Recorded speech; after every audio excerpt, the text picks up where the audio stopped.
A lot of people that say that Crawford can beat Canelo, no problem. I mean, I respect that, but I just think they're stupid. I mean, excuse my language. The size difference of a bigger man changes everything with one punch. And I can see the same thing. I mean, you saw Canelo Alvarez fighting American. Canelo versus Crawford, how the experts were proven wrong.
I think I've asked you about 100 times who's going to win. Yes. And 100 times you said Canelo, and you said it with chest up as well. You've been very, very confident. A few days out, still as confident? Yep. Okay. Resounding yes, Canelo all the way.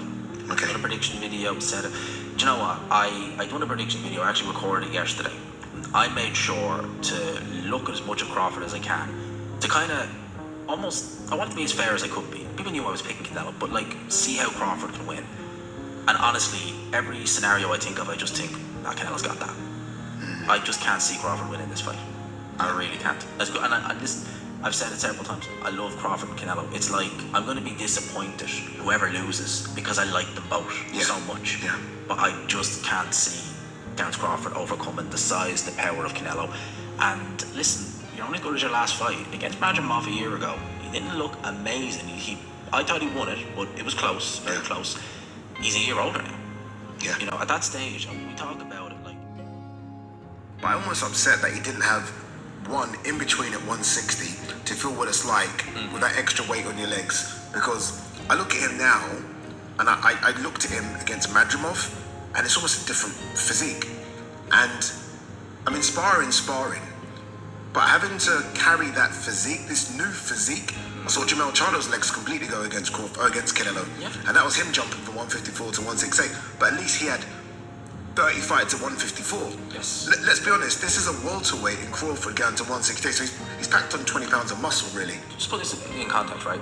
Terence Crawford, is very rare we see it nowadays, but we did see the morning after weight for Terence Crawford when he fought Madrimov. He was 168. So what that tells me, I know he's packed on more size, but this is essentially someone who's fully rehydrated, walking around at super middleweight. Canelo's having to cut down. So you're talking, God knows, a stone right off the bat. Canelo will have on Crawford. And you know, as much as Canelo's legs have slowed as well, Definitely have. clearly slowed, 100%. he will make Crawford work. Yes. So those legs, and Crawford does have better legs, but those legs will be tested straight away. Does Crawford have the legs to move and adjust and switch for 12 rounds? The interesting dynamic in the voiceovers of what you heard, gentlemen speaking on what they thought would transpire when Terence Crawford challenged super middleweight undisputed champion Saul Canelo Alvarez, was based on their insights when it came to the sport of boxing. But we need to look at things a bit differently, because When you talk about fighters fighting at the top of the sport, the elite levels, people throw around the cliches, but I am here to dispel what they spoke about. Because the consensus of people who are observers being stupid, talking about size differentiality, being confidently incorrect about assessing the two fighters in question. Every scenario being played out in one's mind of Crawford not having a chance to win means that one has a misappropriated assessment of what the young man brought to the ring when he faced Canelo Alvarez on September 13th. When I talk about it from the standpoint of the type of fighters the two men happen to be. If you observe the fight closely, when the battle opened up, the first thing Bud Crawford did was step to Canelo and shove two jabs into his face and stationized himself in the center of the ring to command presence. That began to set the tone and the pace. Canelo actually thought that Crawford would enter in, like so many others who were looking into the fight, by moving and showing lateral movement to get away. But what Crawford did was he was on his toes and he gave the movement of left and right, giving angles and throwing combinations. This really offset whatever Canelo's plans were, because he doesn't work behind a jab. And as they questioned if Crawford could carry the weight, of course, the misappropriated assessment of his weight carrying, Crawford had always walked around at a heavier weight just like Canelo has. But he fought and maintained the disciplines of being able to carry the weight to compete at 147 and then later 154. But he did it by dieting correctly and remaining disciplined. These are things that he has shared himself. So when he was in there with Canelo and he was landing the shots that he landed, the surprise from Canelo was, this is not really a smaller guy. This guy is like my size. And not only is he the same size, he's very effective. And from the southpaw position, he's creating a conundrum for Canelo that he hadn't quite calculated. Maybe he figured that Bud would at some point show orthodox position. But why do that when the southpaw position was working so effectively? There were other aspects that these experts seemed to overlook, and they really had to do with intangibles. The intangibles that I've listed as I watched the fight happen to be those of integrity, inspiration, personal motivation, intent, experience, and fortitude. You see, when you combine these aspects of what Crawford brought to the ring, you have to understand that there are many layers to this onion that were peeling and unfolding as the fight went on. When Crawford worked Canelo's body, you understand that they were thinking about this being an advantage that Canelo would have in the fight. But he was making Canelo pay, in every way that they had thought Canelo.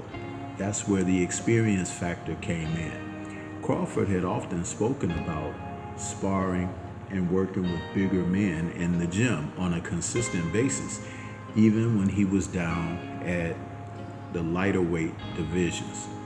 So when he was in there working with Canelo, who was more two-dimensional than one-dimensional, he found himself in with a guy that was able to show him some things that he just hadn't planned and calculated for.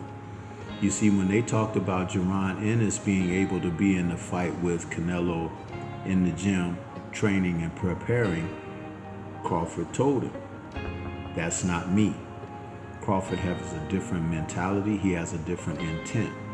And that showed during the fight, because there were moments when he totally took the fight to Canelo, who was totally taken aback and off guard by it.